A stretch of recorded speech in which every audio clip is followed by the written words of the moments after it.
What's up, guys? Welcome back to the FNG Academy. Buck here, former Green Beret, here to help you guys get selected.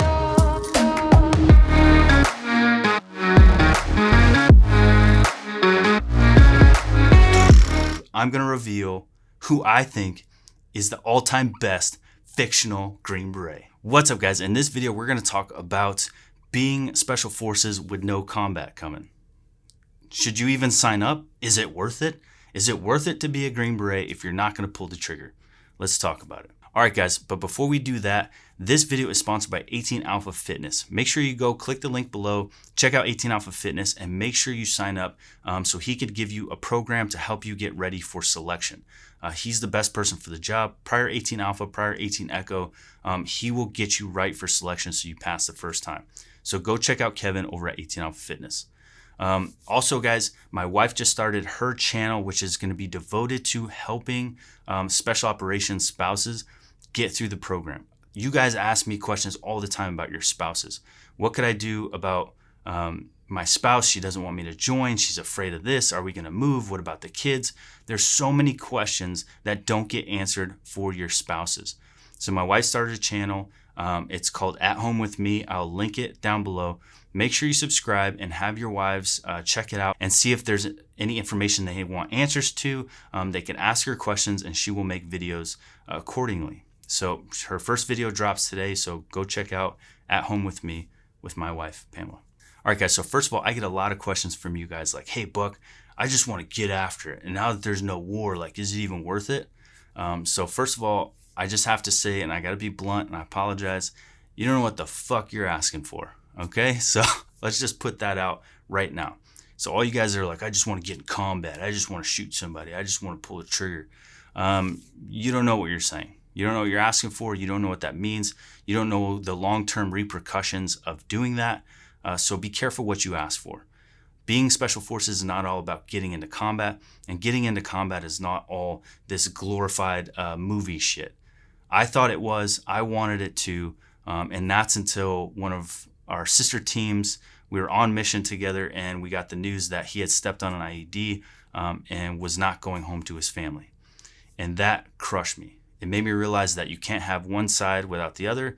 You can't, play big boy rules and think you're going to go get in a gunfight and be tough and shoot at the enemy without accepting that you could take loss. And that deployment, we ended up losing 3 guys from our company in one deployment.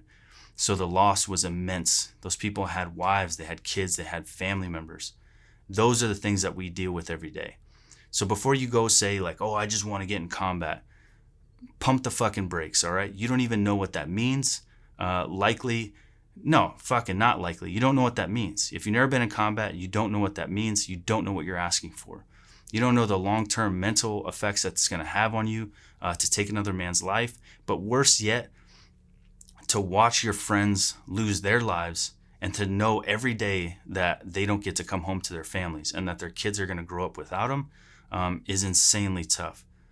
Spouses having to hear that someone from your company was killed, but they can't be told who yet. So they're sitting on the edge of their seats waiting and praying that it's not their husband. And then feeling the guilt of the fact that when they find out that it wasn't their husband, but all they could do is pray that it was somebody else. These are real things that come with getting into combat. These are real things that come with going into war. And it's not all fun and games. It's not all pull the trigger, be a cool guy, and then tell your buddies about how you schwacked that dude. So before you go asking, is it worth it to be a Green Beret? I just want to get in combat. You don't know what the fuck you want. You don't even know what that means. So just pump the brakes on that shit. Second, is it worth it to be a Green Beret without combat? In my opinion, absolutely yes. Combat is just one small piece of the pie. I've told you guys this before. Hopefully you got the chance to check out Kurt's video and hear how he talks about the mountain team, how much fun he had going to other countries and teaching them how to climb mountains and learning from them how to climb mountains and working together to grow their skills and their abilities as separate military units. That is an amazing thing. That is so cool.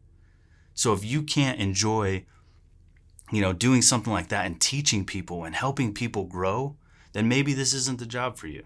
There's so much more to being a Green Beret than just, sighting some dude down and pulling the trigger. And here's another thing about war that you guys just don't get is, yeah, sometimes you're the lion. Sometimes you're out there hunting. But then there's times, and I don't care what anyone says, when you're the prey and you're being hunted and you want to curl up in a corner and shit your pants because it's terrifying. And you know any second your number is going to get called. So, all right, that'll be my last kind of spiel on you guys wishing for combat. Careful what you wish for is all I could say. But being a Green Beret, there's so many cool things you get to do. Outside of just doing a cool job and finding cool mission sets that help train, assist, and advise other countries and other forces, and getting that fulfillment from coaching, from teaching, from becoming better, from learning and giving out knowledge, there's just the immense amount of pride that you get from donning the Green Beret and earning the Green Beret and knowing that you signed up not for the mission, not to do X or to do Y, but you signed up for the person to your left and the person to your right, to support them, to have their backs no matter what. If it means a gunfight, if it means hanging from the side of a mountain, if it means jumping out of a plane, you're going to be right there behind them. That's what you sign up for. And if you aren't signing up for that, if you're signing up because you only want to shoot guns or to get in a two-way range, go sign up for something else, man, because this is not what this community is about. It's about the person to your left and the person to your right. And if you don't get that, you're gonna be in the wrong environment. You're not gonna be the person that the regiment needs. We need people in the regiment that's gonna continue that tradition of support and embody what it's like to be a Green Beret. And it doesn't matter if you're a Green Beret for one term or if you spent 25 years as a Green Beret. We all joined that family and we all decided we were going to support each other and fight for each other regardless of what that fight looked like. So as we draw down and pull out of war, first of all, you don't know what your career is going to look like. You don't know what kind of team you're going to go to, what region you're going to go to, what your mission set's going to look like, how those mission sets are going to change as war changes, because we're not going to be fighting likely traditional wars anymore. The battlefield is going to change and your position on that battlefield is going to change. But you don't sign up for that. You don't sign up to game that. You don't sign up for politics. You don't sign up for any of that nonsense.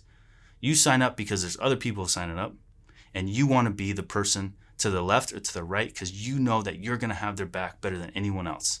And you're going to prove it to them. And they're going to trust you. And that is huge. Green Berets are often successful after they get out of the military, regardless of if they go real estate, if they go YouTubers, if they go open companies, because they learn how to be there for other people. They learn how to lead. They learn all these skills that help them in life, and they apply those to things that make them very successful outside of the military. So there's so much to being a Green Beret outside of just pulling the trigger on somebody. All right, guys, that's my soapbox. I just wanted to put that out there for a lot of you guys that are worried about, should I be a Green Beret even though war is dying down?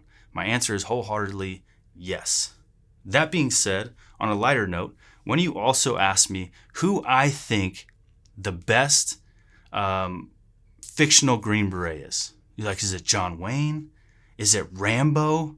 Who is the best fictional Green Beret to Buck Rogers? And I'm going to give you your answer right now. First, do me a favor. First, hit that like and subscribe button because it helps.